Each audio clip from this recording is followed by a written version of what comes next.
Hey everyone, welcome back to the channel. Another day, another social med video.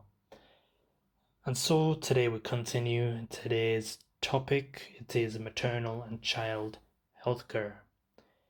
And so before we begin, we first need to look at the Bulgarian legislation for maternal health. So to begin things, we will look within the constitution of Bulgaria and look at something named Article 47. Now, what is Article 47? Article 47 is basically an article in which protection is given to mothers. Alright? Special protection. And this comes under certain services which are free. Okay, so these are paid by the state, and these things are prenatal and postnatal leave, free obstetric care, and work alleviation. Alright, so work alleviation, we will see some of these components a bit later on. And later in the video, we will discuss more about the idea of pre and postnatal leave and the actual availability to the mother, how many days she can have, and that sort of thing. And secondly, we need to know about the Labour Code, especially Chapter 15 and Section 2 within Chapter 15. And so Chapter 15 is basically where you have special protection, or the state offers protection to certain workers or certain categories of workers.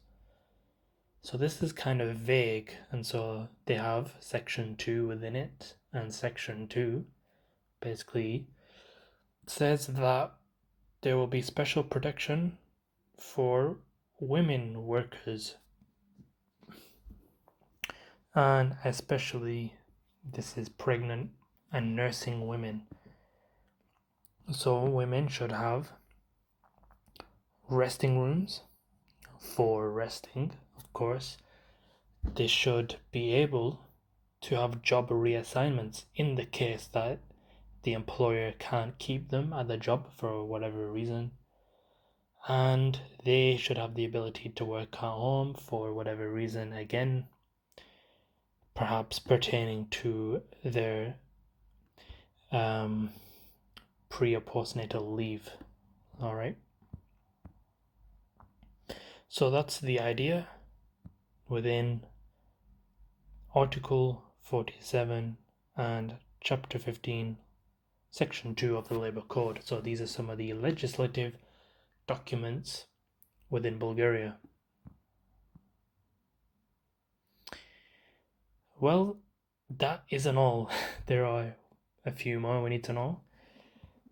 So firstly, again with health acts, another article we need to know is Article 2. And Article 2 describes basically the need to preserve citizens' health. Alright? And these citizens is usually under Article 2. These services, these activities give priority to children, pregnant women, and mothers who have children that are under the age of 1. Alright? So there are these special activities for these categories of people that underpin physical, social, psychological spheres. And what is Article 127 now? Article 127 describes the obligation of the state to provide risk-free motherhood. And these include activities which basically span from the time of pregnancy to 42 days after it. Alright, so I'll just write it down. Includes things like health promotion,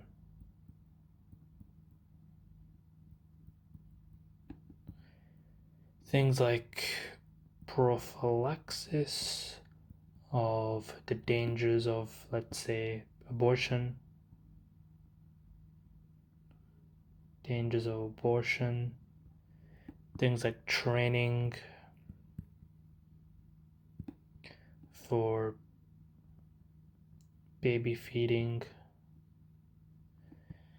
things like medical observation,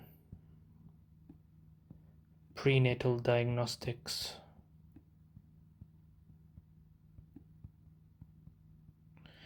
alright. And yeah, I forgot to mention these activities which pertain to Article 2 include all these different things, but like I mentioned, the one I gave you as an example is one of the most important ones within Article 2. Priority, special priority and accessibility to children, pregnant women, and mothers under the age of, mothers, not mothers under the age of 1, mothers who have children under the age of 1.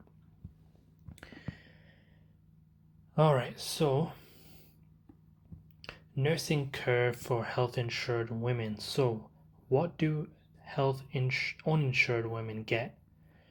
Because a health insured woman can pretty much get everything within the limits of the health system.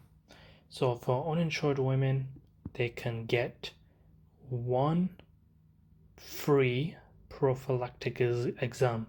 However, this has to relate to the pregnancy, alright, not her general health, but in relation to the pregnancy. So this prophylactic exam includes a consultation and a lab test. Consultation includes all these different things, right? And a lab test for these different things here.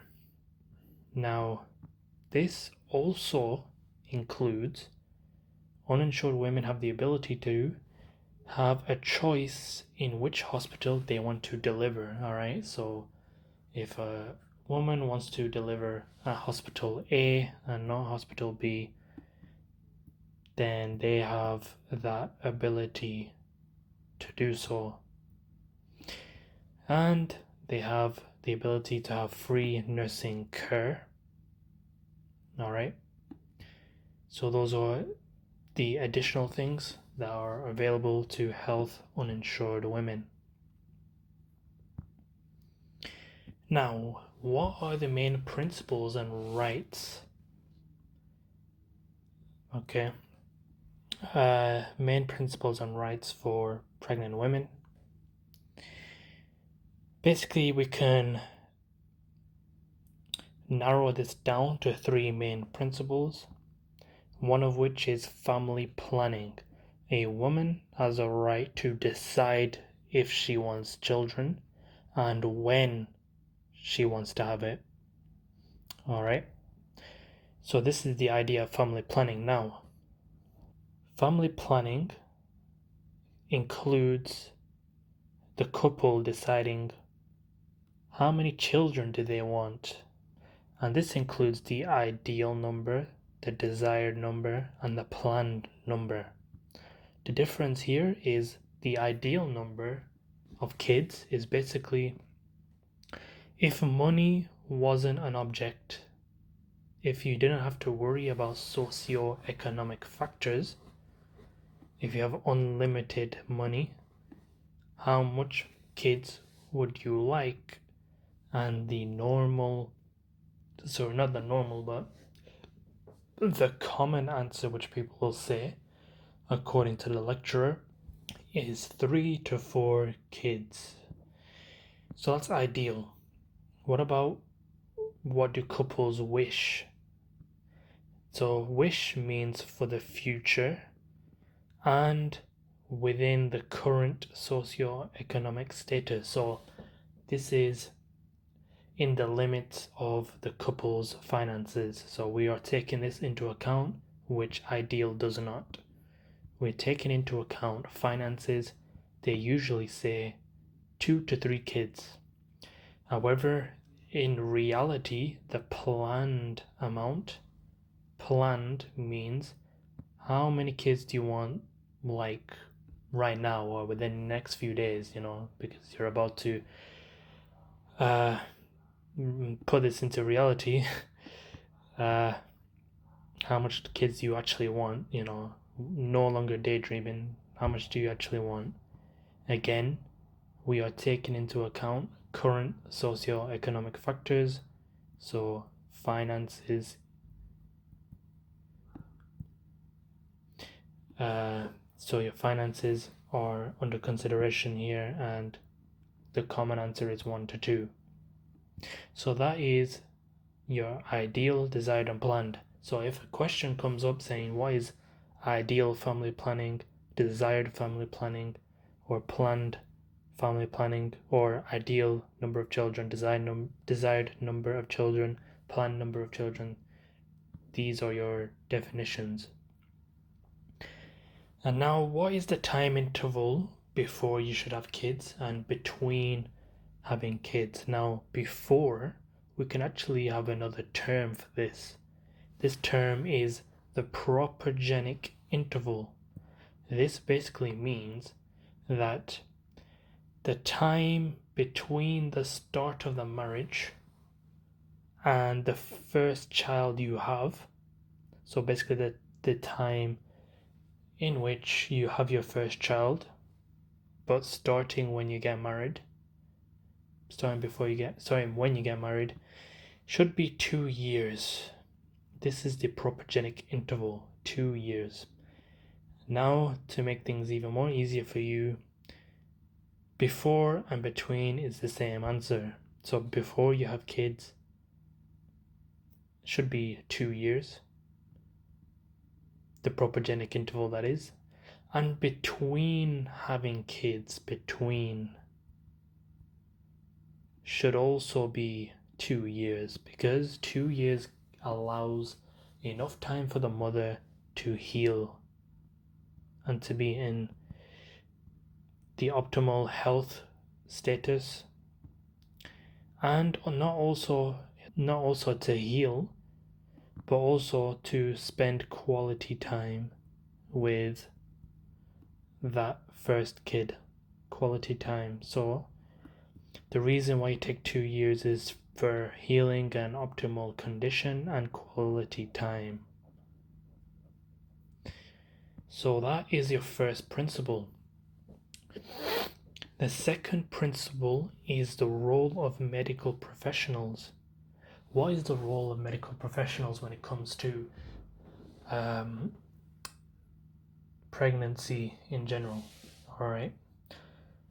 Well, the role includes promoting health, giving information, and this information has to be directed to target groups. Okay, but before we delve into that, let's describe who are these medical professionals. Now, who they are can be 2 types, and the interesting thing here is women, alright, pregnant women can decide which one they want to have following them in their pregnancy. So a pregnant lady can decide they want a GP to follow them, or an obs and gynae specialist to follow them. Alright, so the who, so here who pertains to GP and gynecologist, or an obstetric specialist. When should a medical professional give health promotion and information?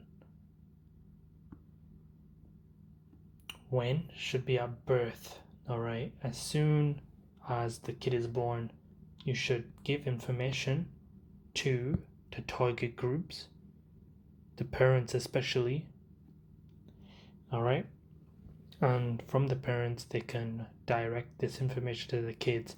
Of course, when the kids get to a certain age, and for example, they go to school, in school, they can visit doctors, and these doctors can give the kids advice. And when they reach a certain age, before having a family, they can give information about that as well.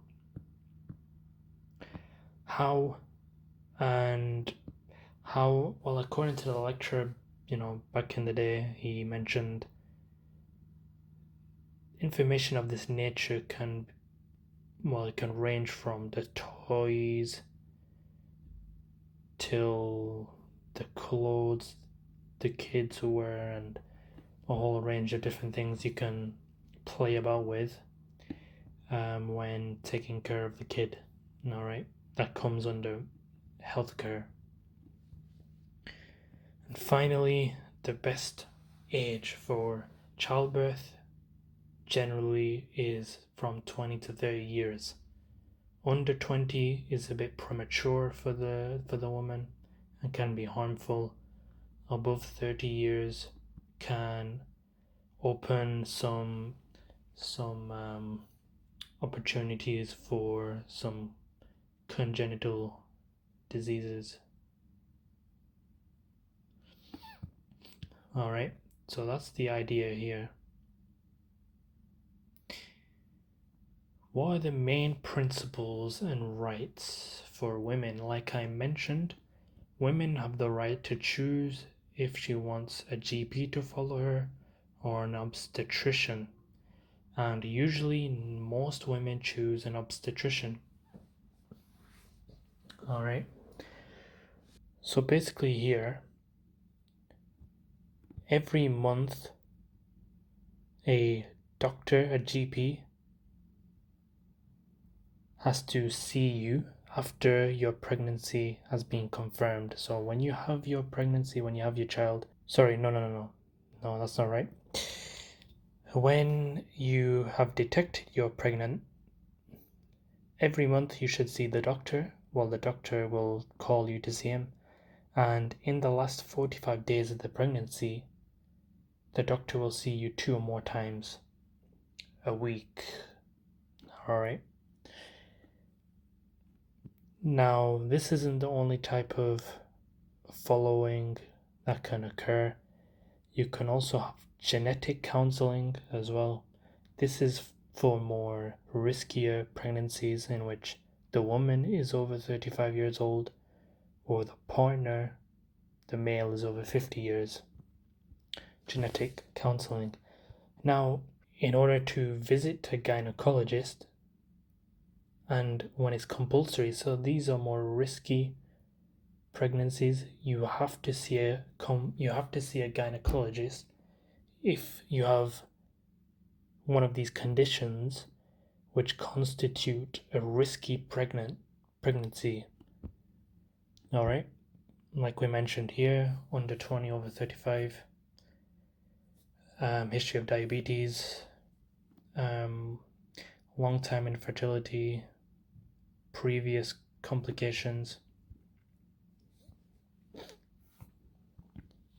All right, so what if you were to choose, you wanted to see an obstetrician, if you wanted an obstetrician to follow the pregnancy, you would be able to get during the first visit an ultrasound and some microbiological examinations. Also, with an obstetrician, you can have 2 free ultrasound exams, one within the first trimester, the second within the 5th month gestation. However, if you were to choose a doctor, the first visit can include all these different medical activities. All right. An important one here is, well, a very not one that springs to mind, but you can have a free dentist checkup. Apparently, the lecturer mentioned that As you lead up to the final few months of the pregnancy, if you were to get some tooth problem, some dental problem, and this was severe enough, it can actually affect the child. I'm not a dentist myself, so I can't tell you the pathways. Maybe it goes through some sinuses or something. I'm not too sure, but yeah, there's a risk to the child.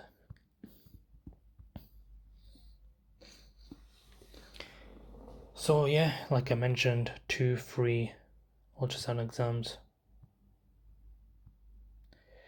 Here are the conditions in which you have to see a gynecologist. Here are some benefits you get if you have a risk of a bad pregnancy or pregnancy at risk. You can have 2 additional ultrasound exams. You can have serum screening. For these components, you can have chlamydia test if you're under 20 years old.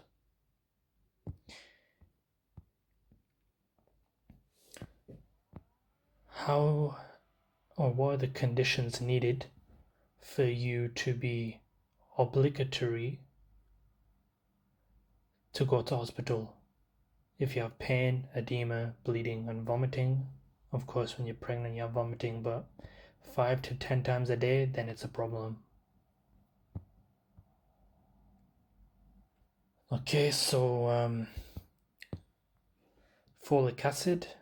So this is a type of primary prevention here. So normally you should take 400 micrograms at least 2 months before the conception, all the way up to 12 weeks pregnancy. If you are at risk, you have to take more. This is 4 milligrams almost. Got the units wrong there. All right. Okay, so just to recap, I think I mentioned the Mother's Healthcare Program. I've just realized what that is. Basically, the Mother's Healthcare Program is a natural type of program, and essentially what it means is mothers have a right to choose which doctors follow her pregnancy. All right.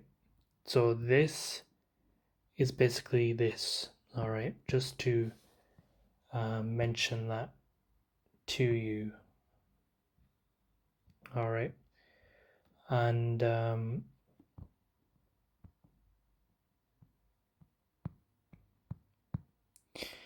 now for biochemical screening of pregnant women. Okay, so this basically is a type of prenatal screening, and there are 2 types of prenatal screening. One of which is mentioned here, which is maternal serum screening. All this is maternal serum screening, and with this you have 2 types, an early type and a late type, 11 to 14 weeks, 15 to 20 weeks. They detect different markers, all right, and risks for obviously these type of pregnancies over here. However, there's another type which is non-invasive prenatal testing, my bad. So the difference here is, 1, it's earlier screening, so it's even earlier than 11 to 14 weeks. And secondly, it's non-invasive, as in the name, non-invasive. It tests for trisomies. Okay, so on top of this as well, newborns can have screening as well. Now, obligatory, this occurs 2 to 5 days after birth and tests for these 3 conditions. Now, prevention of congenital disease.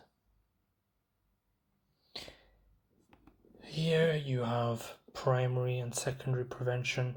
Primary prevention is things that every woman should do, right? It's when things are normal and it occurs before conception.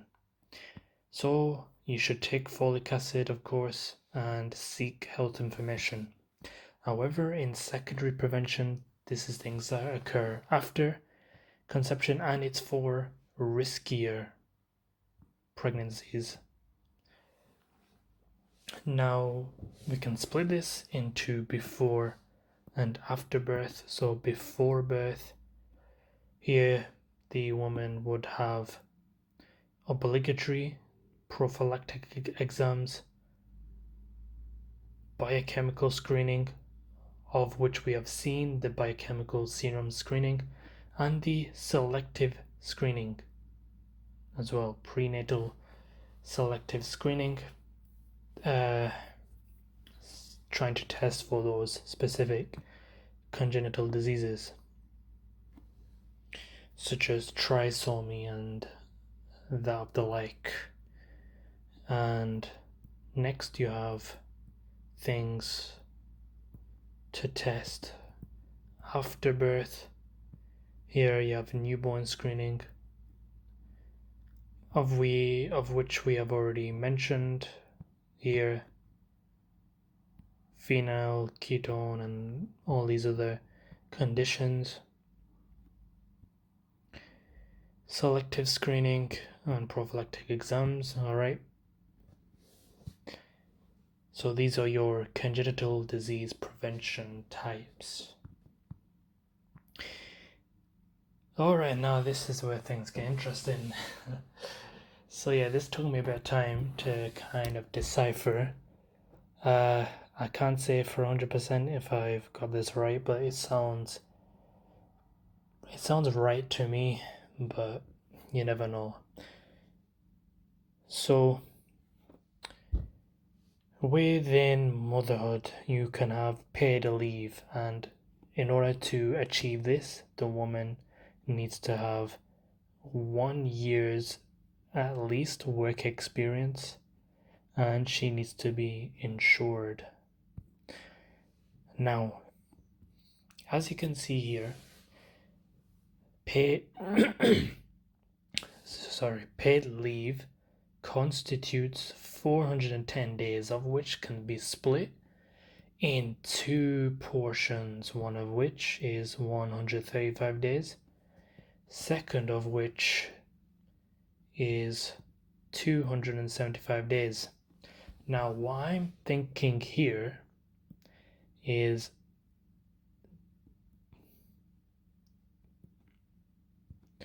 this is a lie.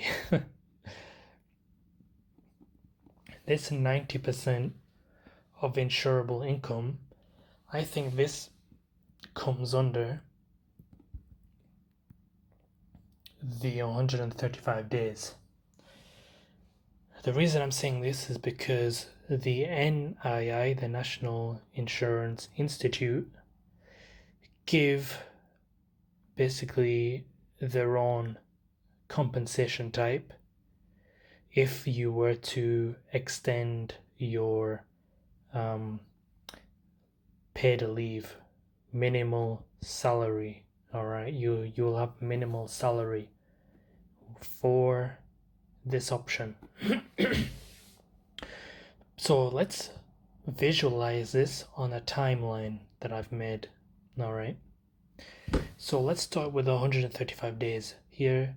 In order to get this, you will need medical certificates, each distributed from different sources. All right, discharge from hospital, GP, obstetric, gynecologist, and from the child's pediatrician. Now, all of these days add up to 135. All right, 45, 42, 48. 45, 42, 48. Now this line here constitutes the day of birth. The first certificate you get is 45 days before. Second is 42 days after. Third, 48 days after. Now, if we split this is 45 plus 90. Alright, just keep that in mind. Now, next we have 275 days paid by the NII. What we need to know is that minimal salary is applicable until the child turns 2 years old. Now hear me out. This is where my logic comes in. You can decide for yourself if you like it or not. When a child's born, what they're trying to say here is the child is 1 year old. Alright? It kind of doesn't make sense to me. They should be like, 1 minute old. But anyway, the child is 1 year old. How much time do we have left until the child turns 2 years? 1 year. The child has 1 year, and so the mother has 1 year left in her paid vacation with minimal salary. Alright, so let's do a bit of maths. If we basically add these two days after birth, 42, 48 days which come after birth, alright, because remember we're focusing on paid vacation until the child turns 2 years, but the child has to be born first for this to actually, begin the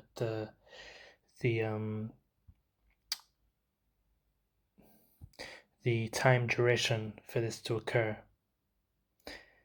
Alright, so that's why we're focusing on after birth. 42 and 48 days from the total 135. This comes to 90 days. 42 plus 48 is 90. Okay? 90.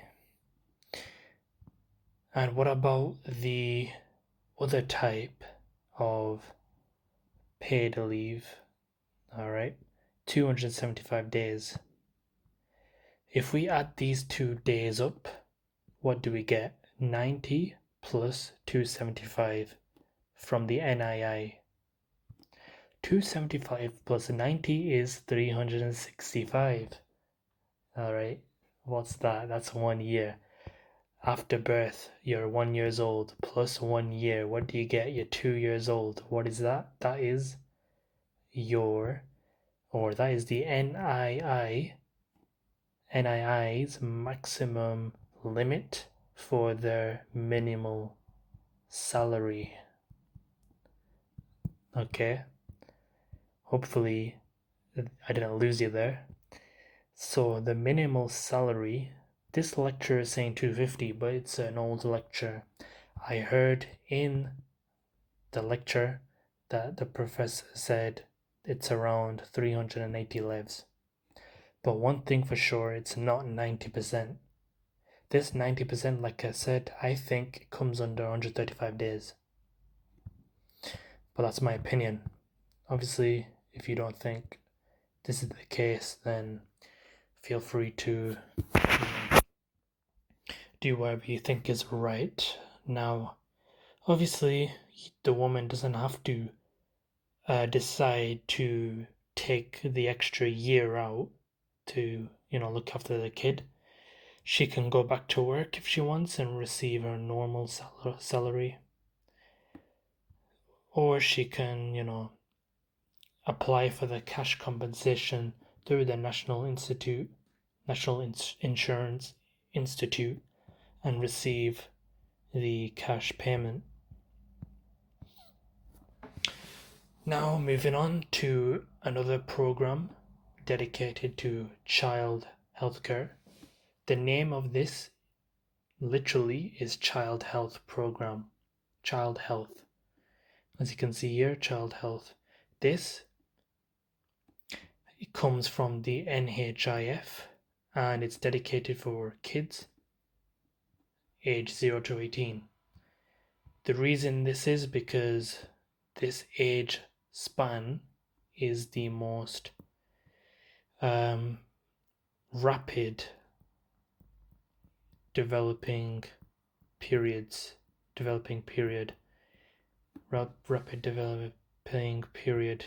in one's life. So this program, it's seen by the child's GP or pediatrician. So this is from the GP or pediatrician. So what they do is they define the preventative activities to monitor basically their normal health. All right. So here the kids don't actually need any insurance of any type. This is free. All right. And it's aimed at healthy children with any sort of social risk or chronic disease. So basically all Bulgarian kids are eligible for this. Okay. So this program basically seeks out the normal healthy development of kids through preventative activities, examinations, immunization, vaccination, that sort of thing. Now, let's focus more on hospital activities. And so, if you were born in a hospital, what would happen is you would get, after 12 hours, a hepatitis B vaccination. So make sure you know that. And furthermore, after 24 hours, you would get a TB vaccination. However, if you were born outside a hospital, if you were born outside a hospital, you would get a tetanus jab, tetanus vaccination. And finally, nope. When you have actually delivered your child, the GP has to basically come to your house. The first visit would be 1 or 2 days after the discharge. The next one would be after a month. So second is after a month. So what happens in these meetings? Two things. Number one, they check the home condition. Is your home basically a home? Is it actually safe for the child? Socially, environmentally, biologically. Alright.